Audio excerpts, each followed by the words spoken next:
Quiero empezar agradeciendo a todos los que están mirando esta charla, agradecer a la Fundación Federalismo y Libertad por darme la oportunidad de formar parte de este ciclo, a José Godoy especialmente, con quien tuvimos muchas conversaciones el año pasado sobre cómo íbamos a hacer esta actividad este año.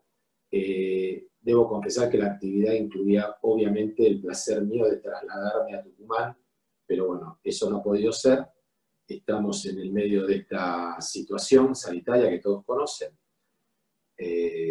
Nunca se eligen las cartas, sino que hay que jugar con las que uno tiene, así que vamos a darle marcha con esta charla de esta forma, aquí sentado en mi casa y no en Tucumán. Quiero contarles que yo elegí este tema, o sea, como les decía, íbamos hablando con José sobre cuál podía ser la temática de la charla, y ni bien se inició la cuarentena a raíz de la pandemia por la que estamos transcurriendo, quedó a las claras que acá había un tema que podía tener que ver con la cuarentena, y como muy bien vos lo dijiste en tu introducción, ¿qué se nos plantea jurídicamente, judicialmente, qué libertades o qué derechos se ponen en juego frente a un panorama como este?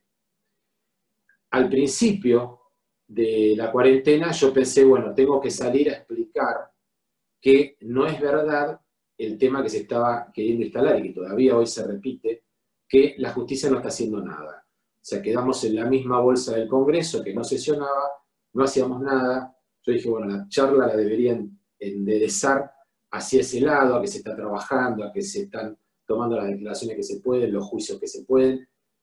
Pero claro, cuando empieza a transcurrir la cuarentena y empiezan a aparecer los temas que vos deslizaste también en la introducción, o sea, movimientos de presentaciones judiciales o de declaraciones públicas o de determinados actores políticos de la Argentina, muy importante, empiezan a hacer manifestaciones sobre causas judiciales, yo creo que no tiene sentido que yo venga aquí a decirles que el Poder Judicial Federal libró 17.000 cédulas durante una semana del mes de abril. O sea, esto no es lo importante en este momento, si bien es muy importante, obviamente, porque también se discute, por ejemplo, si somos un servicio esencial. En ese decreto 297 somos claramente uno de los servicios esenciales. Estamos exceptuados específicamente. La cuestión que vos muy bien señalaste de cómo se intenta, no torcer, sino cómo se intenta direccionar el derrotero de ciertas causas judiciales a través de presentaciones o a través de empezar a machacar públicamente sobre distintas cuestiones, como vos muy bien planteaste, lo de las detenciones.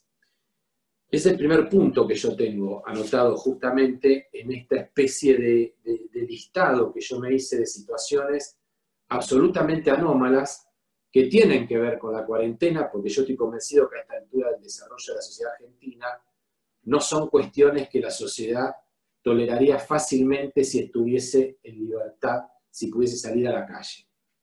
Porque creo que en un espacio de un mes y medio, 2 meses, se han dado un montón de situaciones que ahora voy a tratar de describir, que indican, algo que también señalaste, qué relación tiene la pandemia, la cuarentena, las libertades y posibles, no quiero decir abusos de poder, pero sí direccionamientos que no sería fácil de manejar en otras circunstancias.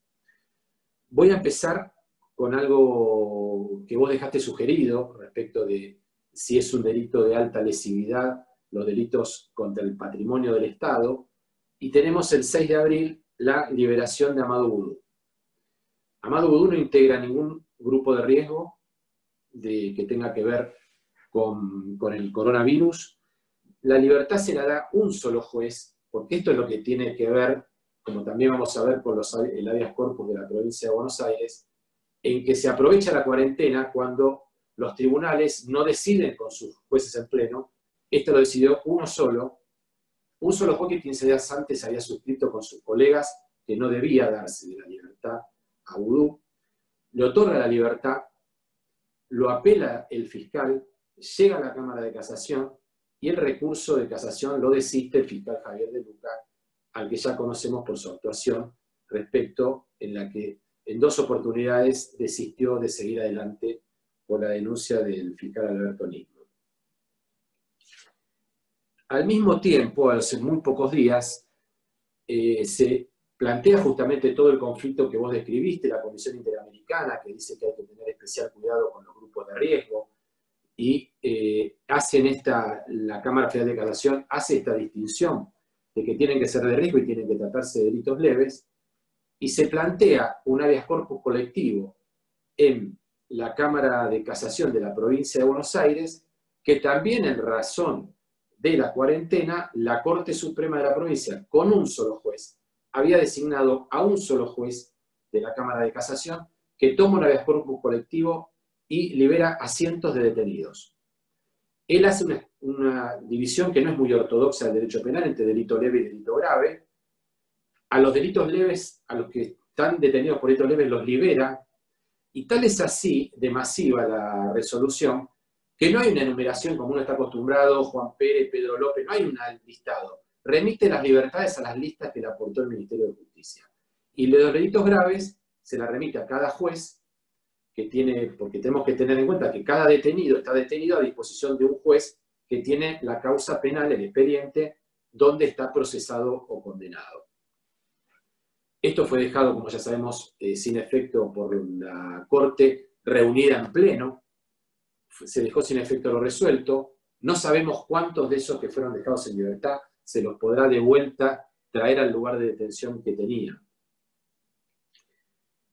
Si sigo esta enumeración cronológicamente, 3 días después, el 20 de abril, el secretario de Derechos Humanos de la Nación, de apellido Pietragalia, esto ya lo hemos escuchado. O sea, todo lo que yo voy a decir no es nada nuevo, lo que traté de sistematizarlo de alguna forma. Pidió la libertad de Ricardo Jaime y del hijo de Lázaro Báez. Obviamente a todos nos llama la atención porque no pide, si piensa de esta forma, no pide la libertad de miles de detenidos que pueden estar en circunstancias parecidas. Ricardo Jaime es un condenado, hay que tenerlo en cuenta. Y luego nos enteramos por trascendidos que el presidente de la Nación y la ministra de Justicia desconocían la actuación del secretario de Derechos Humanos. Hay que aclarar que la Secretaría de Derechos Humanos no es un ente autárquico, no es un satélite que está volando alrededor de los poderes del Estado, sino que como todo secretario de Estado depende de un ministro y el ministro depende del presidente. La otra circunstancia que hay que señalar, ya seguimos en el mes de abril, cuando la presidenta del Senado, la expresidenta de la Nación, hace una presentación ante la Corte Suprema para que la Corte se expida sobre si es válido que el Senado sesione a través de medios remotos y no de una manera presencial en el recinto. Los abogados sabemos que esta presentación no tenía ninguna vectoriedad, que era absolutamente inapropiada, por varias razones. Primero, que no hay una circunstancia, un caso, como dice la Corte Suprema. A la justicia yo tengo que llevarle un caso, un tema para decidir, no pedirle una opinión. Pero además está clarísimo en la Constitución que este tipo de situaciones son decisiones privativas de cada una de las cámaras del Congreso. O sea, lo que yo puedo llevar a la justicia que sale del Congreso son las leyes. Obviamente una de las funciones primordiales del Poder Judicial es juzgar sobre la constitucionalidad de las leyes. Ahora, cómo se mueve internamente cada cámara, esto no se puede judicializar. Y esto fue lo que le dijo la Corte. Ahora, ¿por qué se hizo esta presentación? Eso no lo sabemos. Una de las hipótesis sería que si de alguna manera la Corte obturaba esto, se iba a decir, bueno, el Congreso no está sesionando porque la Corte no la deja. La otra cuestión que quiero contarles, esto fue el 15 de abril. Tenemos una cuestión que me parece muy importante, que es la reforma judicial en general y la reforma que se está postulando sobre la Corte Suprema. La reforma judicial se viene hablando desde la campaña electoral, el presidente la anunció claramente que le iba a mandar al Congreso cuando dio el primer discurso el 1 de marzo de apertura de las sesiones ordinarias del Congreso, pero luego se agregó hace pocos días la posibilidad, dada en un reportaje por el presidente, de que habría que estudiar la conformación de la Corte Suprema. O sea, el presidente nos dice que hay que estudiar la cantidad de miembros que tiene y al mismo tiempo en la misma oración nos dice, para mí está bien con 5 miembros. Hay que aclarar que 5 miembros tiene por la última ley de conformación de la Corte que se dictó durante el gobierno de Cristina Fernández. Ahora, ¿por qué se quiere ampliar la Corte? ¿Por qué se agita el tema de la Corte? Que además se sostiene que hay un debate al que hay que darle una respuesta. Yo les puedo asegurar que entero el mundo del derecho, y en ningún ámbito yo he escuchado un solo debate sobre la conformación de la Corte Suprema. Si me dicen podemos debatir la competencia de la Corte, que ha generado con la jurisprudencia una competencia muy amplia, que está desbordada de expedientes, sí lo reconozco. Debería, creo yo, tener una competencia más acotada. Pero no el número de miembros, el número de miembros no está en discusión. Ahora, ¿qué pasa? Como siempre pasa en este tipo de situaciones donde la política se mete en estas cuestiones, aparece uno y dice, no, deberían ser 9, como fueron la otra vez. Aparece otro y dice, no, deberían ser 15. Deberían funcionar en salas. Ahora, nosotros estamos acostumbrados a salas de tribunales colegiados de 3 miembros. ¿Sí?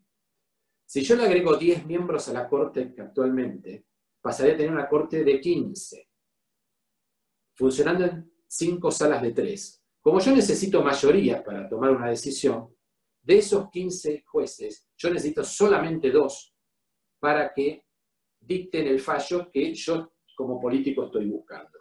O sea, no es inocente hablar sobre la conformación de la Corte, ni es una cuestión de sacamos los libros viejos porque me parece, no. Esto es una finalidad estrictamente política. Y por eso creo que hay que señalarlo. Después tuvimos la cuestión de un senador denunciando al fiscal Carlos Stornelli, a un defensor cuya honorabilidad no se puede poner en duda porque la de Stornelli tampoco lo conozco a los dos, a Gustavo Colman. Se dice que el actual procurador interino Casal es un cómplice porque estaría tapando el anterior sumario de Stornelli, y todo esto se hace por la actuación en la causa llamada la causa de los cuadernos. Además de que ya tenemos, hace más de un año tramitando, un controvertido expediente judicial en la Justicia Federal de Dolores, donde también está imputado Stornelli, y donde obviamente todas estas presentaciones tienden a poner en tela de juicio una investigación, y luego en esa investigación, en ese expediente, venir los abogados defensores a plantear la nulidad, porque esto se está diciendo que están cuestionando la actuación del fiscal. Muy similar a otro movimiento que también transcurrió durante la cuarentena y hace pocos días, que fue Carlos Zanini, actual procurador del Tesoro de la Nación, presentándose en la causa del pacto con Irán a pedir la nulidad de ese expediente. Tenemos, para terminar, el 15 de mayo, la Oficina Anticorrupción abandonó las querellas en la causa de los Tesur y los Sauces, de las causas de corrupción que tiene el gobierno de Cristina Kirchner. Sabemos que estas dos son las que se refieren estrictamente a su familia, porque son las de los hoteles de Calafate, donde están llevados a juicio tanto la expresidenta como sus 2 hijos. El último punto que quiero señalar, y que tiene que ver estrictamente con lo que puede y que no puede hacer esta justicia en cuarentena, tiene que ver con el juicio llamado el juicio de lealidad, el juicio de la obra pública en la provincia de Santa Cruz. Sabemos que es un juicio que había empezado, era aquel juicio que tenía audiencia todos los lunes, aquel juicio en el que, en oportunidad de hacer su declaración indagatoria, la actual presidenta del Senado hizo toda una declamación sobre su situación, sobre que estaba siendo víctima de una persecución política, lo del lawfare, todo lo que ya hemos escuchado, que eran los jueces los que iban a tener que dar explicaciones y no ella, que ella ya había sido absuelta por la historia. En ese juicio, el Tribunal Oral está empezando a pedirle al Consejo de la Magistratura que le proporcione los medios técnicos para poder llevarlo a cabo. Es un juicio que requiere o que tiene la participación de 50 partes, o sea, las querellas, la Fiscalía y todos sus imputados con todos sus defensores. Así llegamos a 50 partes, con lo cual el Consejo de la Magistratura, en una muy particular situación que después derivó en un gran incidente interno del Consejo, a un tribunal oral federal que lleva el juicio de un expresidente de Nación, le contesta un director de tecnología diciéndole que no es posible, dentro de las posibilidades que tiene técnicamente el Consejo, de facilitarle los instrumentos para llevar ese juicio adelante. Se armó un gran revuelo cuando se conoció esta respuesta. 6 consejeros, el Consejo de Magistratura tiene 13 miembros. 7 responden al oficialismo actual y 6 a la oposición. Estos 6 se presentaron ante el presidente del Consejo con una nota diciéndole, bueno, ¿cómo es esto? Nosotros no sabíamos nada. Y la respuesta del presidente del Consejo fue, bueno, yo tampoco sabía nada. Estas cosas no pueden suceder y no suceden por casualidad. Incluso hay versiones que había cientos de pedidos de estos y este director contestó 2 o 3 nada más y uno fue justamente el de este juicio. Ahora bien, yo quiero plantear 2 cosas y ya para ir terminando. Tecnológicamente le podríamos preguntar a Sergio Massa o a la doctora Cristina Fernández que nos pasen el contacto o el teléfono de quien les armó todas esas cámaras en cada recinto para poder llamarle y decirle que nos haga un presupuesto de cuánto nos saldría para hacer en los tribunales de Comodoro Pi. O no hay ninguna... Fíjense, yo acá marqué un artículo del Código Procesal Penal, autoriza a los tribunales orales a que el juicio se realice fuera de su sede y dice justamente cuando lo considere beneficioso para la pronta solución de la causa.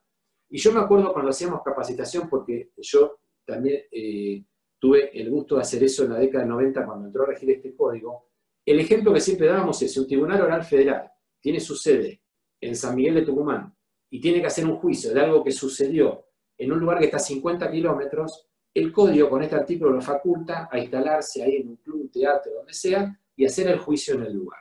Entonces, ¿por qué no podemos hacer un juicio en un teatro, en un gran cine, en la usina del arte, en el Teatro Colón, en el Centro Cultural Kirchner? Hay un montón de lugares donde se podría hacer el juicio de manera presencial y, por supuesto, respetando la distancia sanitaria que debemos respetar en este momento.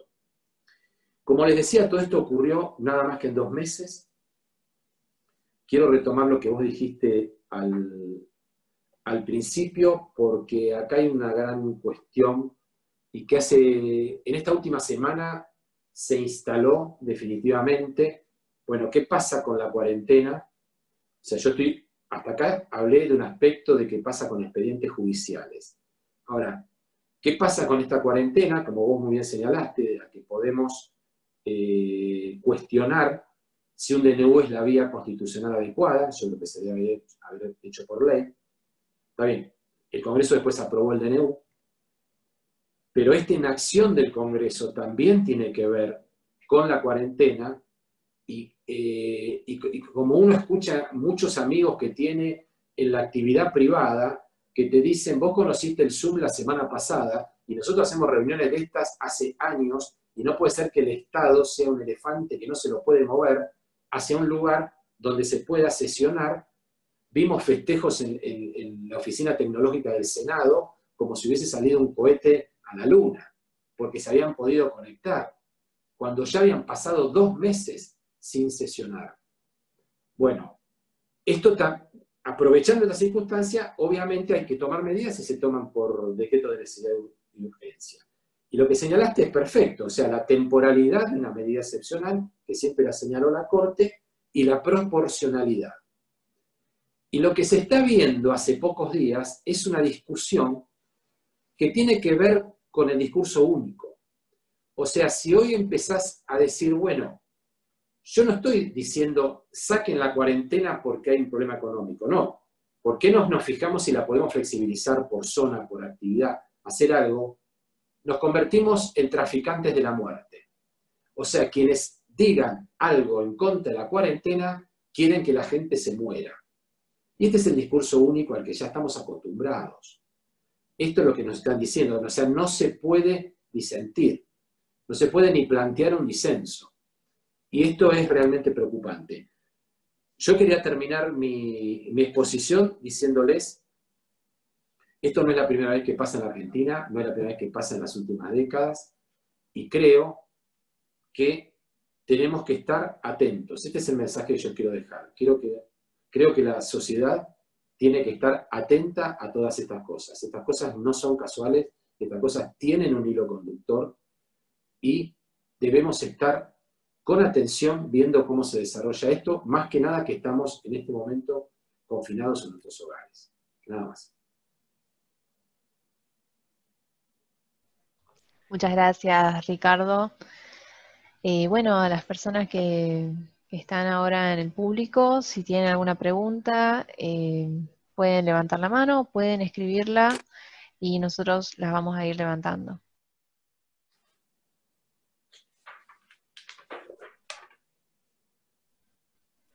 Mientras que el público realiza las preguntas, me gustaría ser yo el primero quien esboce una, si se me permite, Sí, por felicitándolo supuesto. previamente al doctor Sáenz por su brillante exposición. Doctor, la pregunta es la siguiente, retomando lo último que usted decía sobre la proporcionalidad, desde el punto de vista jurídico, ¿existe algún medio, algún método para delinear una forma más flexibilizada de cuarentena, tratando de proteger, digamos, estos dos intereses supremos que son la libertad y la salud? ¿Existe alguna jurisprudencia, alguna doctrina o algún método o que usted opine o que ya haya sido creado a los efectos de mantener este principio de proporcionalidad? Obviamente no tenemos jurisprudencia que tengan que ver con una pandemia, con una gran epidemia en la que la gente deba ser limitada en su libertad ambulatoria, que tenga que pedir un permiso al Estado para concurrir a determinados lugares, incluso a su propio trabajo, o para visitar a un familiar, o para atender a un familiar enfermo, o todas estas tipos de situaciones que tienen esenciales el grupo de la salud, los grupos de la seguridad. Pero sí hay jurisprudencia de la Corte en el sentido de circunstancias excepcionales, como el estado de sitio, o como la suspensión, bueno, el estado de sitio que lleva justamente a la suspensión de las garantías constitucionales y a la posibilidad de que el Poder Ejecutivo pueda hacer una detención y no poner a la persona a disposición de un juez, sino que queda a disposición del Poder Ejecutivo con la posibilidad de que pueda salir del país, lo que nosotros conocemos como estado de sitio. Ahora, si vos lo pensás, este conflicto entre cómo se podía resolver sin hacer una cuarentena estricta y cómo se puede de alguna manera abrir la posibilidad de que algunas actividades se puedan realizar para evitar el daño económico, psicológico y todo esto que ya todos sabemos de sobra, eso justamente podría ser materia judiciable más adelante.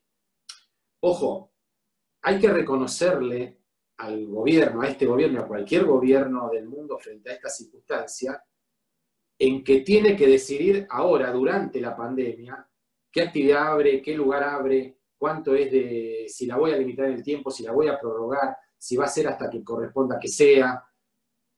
En cambio, cuando dentro de 6 meses que salga un tribunal tenga que decidir sobre la razonabilidad de esa decisión, y por ejemplo, una acción de daños y perjuicios contra el Estado, porque yo tenía una zapatería y me fundí, bueno, ese juez va a ser más sencilla su juzgamiento respecto de esa razonabilidad, porque la va a poder hacer después. En eso sí hay que reconocer que no es fácil hacerla en este momento.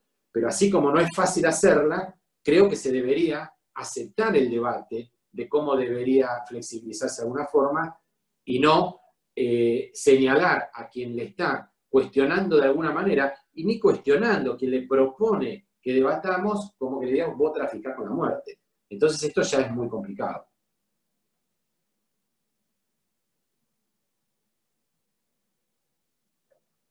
No sé Perfecto. sí. Bien, Carlos, ¿querías decir algo? No, no, está bien. Silencié el micrófono para que Bien. Celeste vos puedas comentar las opiniones y las preguntas que hay en el chat.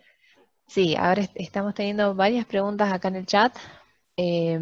bueno, mucha gente felicitando al doctor Sáenz y al doctor Río por su participación y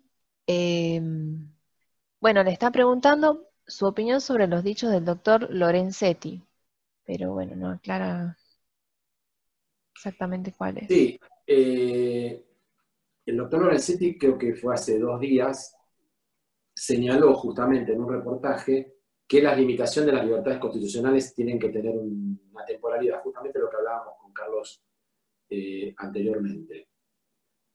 Obviamente enciende un montón de luces amarillas, porque se trata de uno de los 5 miembros de la Corte Suprema diciendo que la medida que está tomando el Ejecutivo tiene que terminar en algún momento. Que esto es lógico, todos lo sabemos, o sea, tranquilamente el gobierno le puede contestar, y claro que va a terminar, no vamos a vivir toda la vida en cuarentena. Pero lo que está señalando el juez Lorenzetti es una cuestión jurídica, como la que señalábamos antes. Bueno, esto es una medida excepcional y de alguna manera tiene que tener un término. No puede ser hasta cuando sea necesario, como hemos escuchado, porque además esto de no tener término, y más allá de lo jurídico, como ya hemos escuchado a panelistas en televisión, a mí, de asientos, esto tiene uno de los efectos personales psicológicos que peor nos hace es la incertidumbre. Si a mí me dijeran, bueno, hasta el 1 de agosto vas a tener que estar adentro de tu casa. Bueno, yo planifico, veo qué hago con mis familiares, con esto, tengo que sacar un permiso para hacer algo, veo qué hago con mi trabajo, pero la incertidumbre, que es la falta de temporalidad o la falta de un término con una fecha, es algo que tiene un montón de efectos negativos. Y yo creo que Lorenzetti, fundamentalmente debe haber querido señalar el constitucional, pero también se está aludiendo a todo, creo. Bien, también preguntan, ¿es realmente legal impedir la circulación libre de personas sin estar en un estado de sitio? ¿No siento un precedente muy malo? Y claro, volvemos sobre la temporalidad, porque, o sea, la salud pública puede primar sobre la libertad ambulatoria, y además hay determinadas excepciones en las que se puede circular, se puede salir al negocio de cercanía, se puede obtener un permiso para ir a determinadas situaciones que estén permitidas, pero esto no puede no tener términos, o sea, volvemos a lo mismo. No es necesario el estado de sitio, y esto está lejos de ser un estado de sitio, pero sí el Poder Ejecutivo tiene esta facultad. Yo igual creo, como hablamos desde el principio de este encuentro, que debería ser mejor que hubiese sido por una ley, pero el Congreso no estaba sesionando, y luego el Congreso, dentro del mecanismo constitucional de los DNU, le confirmó su validez. Pero es una situación que estamos jugando muy al límite, llevamos 70 días. Es una cuestión bastante complicada, pero yo creo que es válida. Bien. Bien, acá preguntan si la aplicación Cuidar no atenta contra las libertades individuales.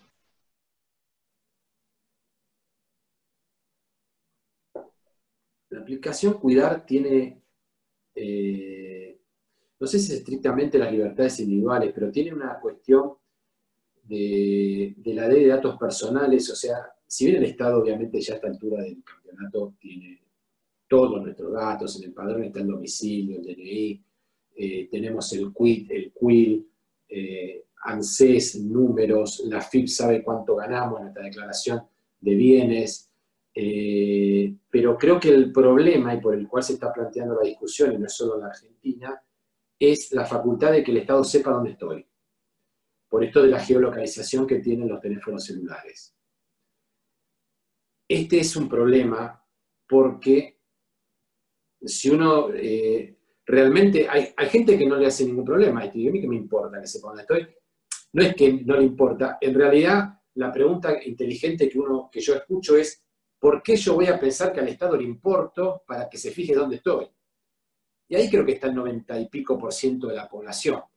Pero si uno tiene muy asentadas sus cuestiones de libertades y sus cuestiones de la privacidad, la verdad que le hace un ruido muy fuerte que el Estado sepa dónde estoy, porque no debería saberlo. Esto es lo que yo creo. Bien. también están preguntando cómo o de qué manera el ciudadano común podría defenderse de un atropello policial en este contexto. Y Porque estamos... en eso no hay una diferencia con las circunstancias normales. O sea, a ver, si yo soy víctima de un acto arbitrario de la policía hoy porque salgo, no sé, yo salgo, me agarran con el auto sin ningún permiso, bueno, o me hacen la infracción o me hacen la causa judicial de este famoso artículo 205 del Código Penal, o me quieren retener el auto, todo esto está muy bien, ahora se me empiezan a patotear, se me pegan y todo esto, lo único que me queda es la vía judicial, no puedo, o sea, la vía de hecho no está autorizada ni en circunstancias normales ni en circunstancias de cuarentena. O sea, no hay otra forma de responder a una conducta arbitraria de la fuerza de seguridad. Perfecto. Y vamos a seguir viendo. Hay algunas preguntas que ya han sido respondidas. ¿Cree el doctor Sáenz que la fuerza mayor va a ser un argumento esgrimible para justificar los incumplimientos contractuales? No es mi especialidad, pero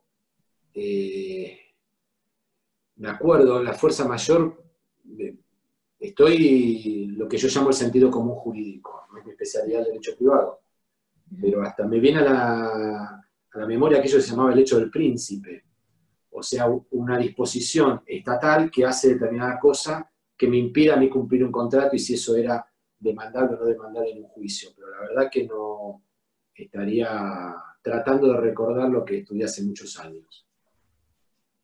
Si se me permite un aporte, más que fuerza mayor, creo que estaríamos en la teoría de la imprevisión. En la fuerza mayor se habla de una imposibilidad de cumplimiento y en la imprevisión tiene que ver con lo que es muy difícil de cumplir o muy oneroso. También se llama excesiva onerosidad sobreviniente. Técnicamente para mí no es fuerza mayor, sino teoría de la imprevisión. Esto segundo no estaba receptado en el Código Velezano, pero hoy el Código Civil y Comercial recepta ambas figuras y creo que esta figura de la teoría de la imprevisión va a ser muy usada en los tribunales civiles. Muchas gracias, Carlos. Bueno, seguimos. La verdad que hay bastantes preguntas. No sé si querés que vamos viendo. Carlos, vos tenés acceso al chat, ¿verdad? Sí, lo tengo el chat aquí. También anoté algunas preguntas. Si quieres podemos ir viendo. Sí, hay una que me parece pertinente. La pregunta es, ¿no sería más adecuada una sanción administrativa antes que penal? Intuyo que quiere decir Viviana Gaviola. A ver, como sabemos, la adecuación de un hecho a una figura penal tiene que ser estricta. O sea, el artículo 205 del Código Penal es la propagación de una enfermedad de una manera negligente. O sea, si yo con mi conducta estoy cometiendo alguna imprudencia, una cuestión de culpa por la cual yo pongo en riesgo la salud de los demás. Este artículo se está aplicando, ojo, se están iniciando actuaciones judiciales, eso no quiere decir qué va a pasar con esto cuando todas esas declaraciones se tomen, como es un delito escarcelable, la declaración indagatoria del imputado se está llevando para después que termine la cuarentena, yo creo que van a terminar sobreseídos el año que viene, si me preguntan cuál es mi opinión.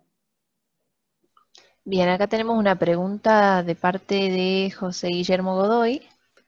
Vamos a ver si puede activar su micrófono. Ahí estamos. Hola Ricardo, ¿cómo estás? ¿Cómo te va? Acá te quiero sacar de un poco de tema. Yo he incursionado en lecturas de tus cuentos que publicaste recientemente y quería preguntarte, bueno, si bien los cuentos versan sobre distintos aspectos de la vida, en realidad, digamos, no sé si, bueno, seguramente muchos tienen reminiscencias autobiográficas, hay algunos casos también de, por ejemplo, el cuento Tres Dedos, que habla sobre algunas cuestiones tribunales, el sueño de una mujer de hacer un posgrado en España, la infidelidad y todas esas cosas. Quiero saber qué significa para vos la literatura. ¿Es un refugio ante todo lo apabullante que es la realidad diaria? ¿Cómo funciona eso para vos? Sí, yo creo que es una de las raíces por las cuales empezó toda esta idea. Yo hace muchos años que escribo, y uno cuando va saliendo este tema con la gente, mucha gente te dice, yo hace 20 años que escribo y no se lo mostré nunca a nadie. Esto es algo que se escucha muchísimo. Bueno, yo era de ese tipo de gente que... Y después lo empecé a tratar de mostrarlo. El fallecimiento de mi hermana fue uno de los disparadores. Ahí directamente empecé con un taller en el que empecé a llevar los textos que tenía, a corregirlos, a aumentarlos, y de ahí sale este trabajo que durante 2 años me llevó para hacer este libro.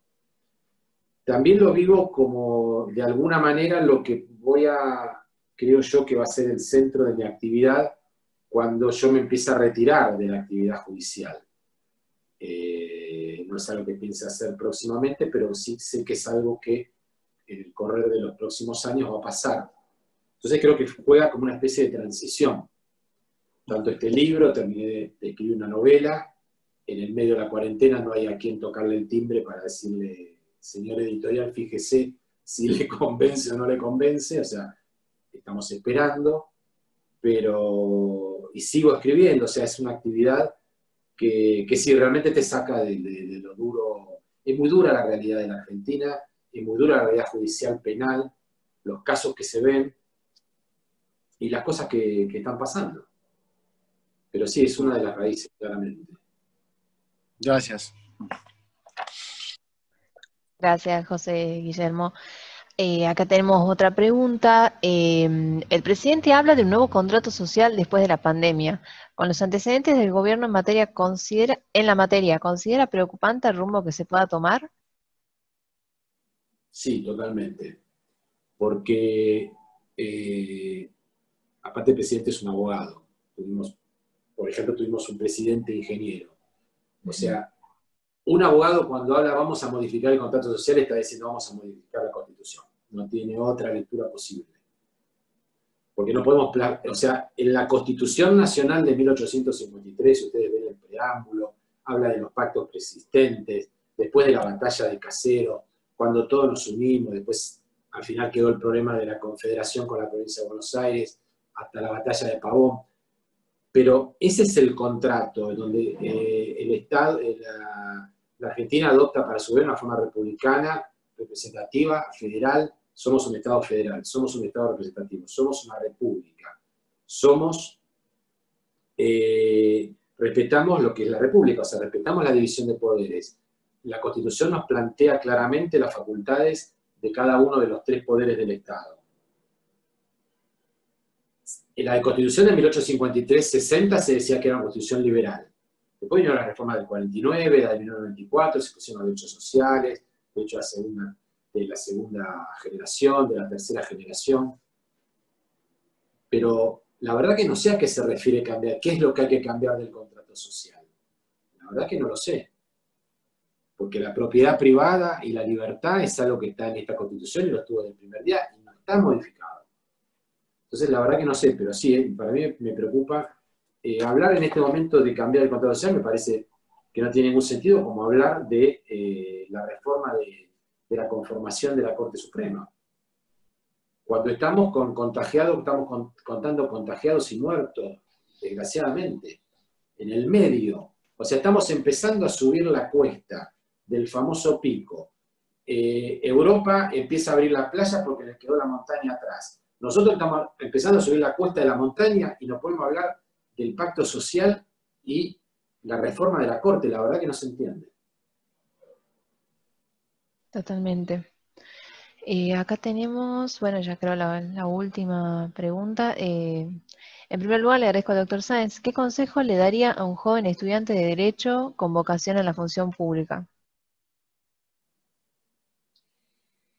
Si con función pública te referís a a la justicia se tienen que averiguar ya de chiquitos, a los 18 años, cuando empiezan la facultad, qué requisitos se requieren para entrar en el Ministerio Público Fiscal, en el Ministerio Público de la Defensa, en el Poder Judicial, qué exámenes tienen que tener rendidos, todo esto para tener las oportunidades de poder ingresar.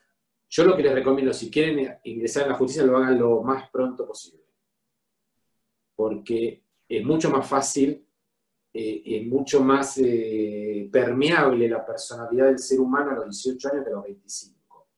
O sea, puede absorber un montón de información, un montón de prácticas que le son indispensables.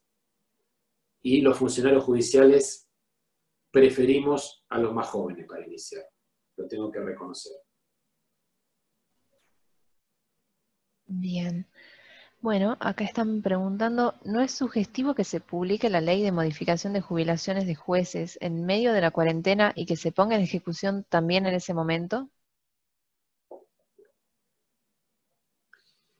La ley se aprobó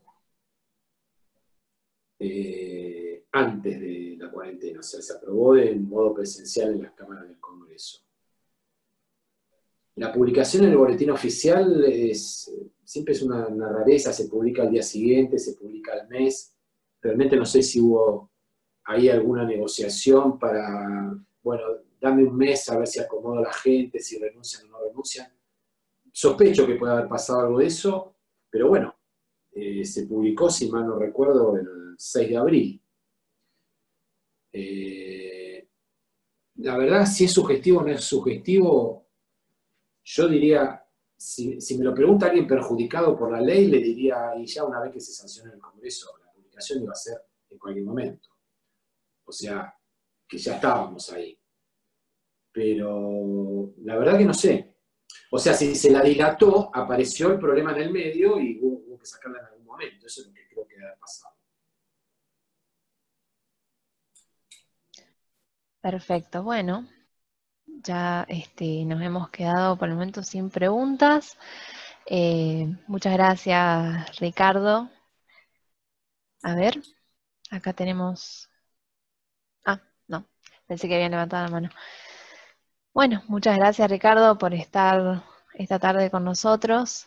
Si querés por ahí ir cerrando o te quedó algo por decir.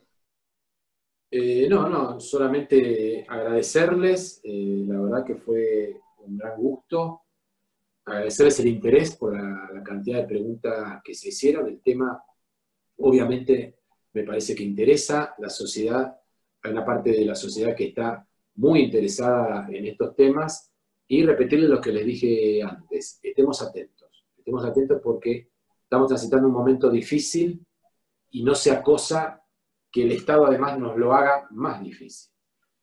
Muchas gracias.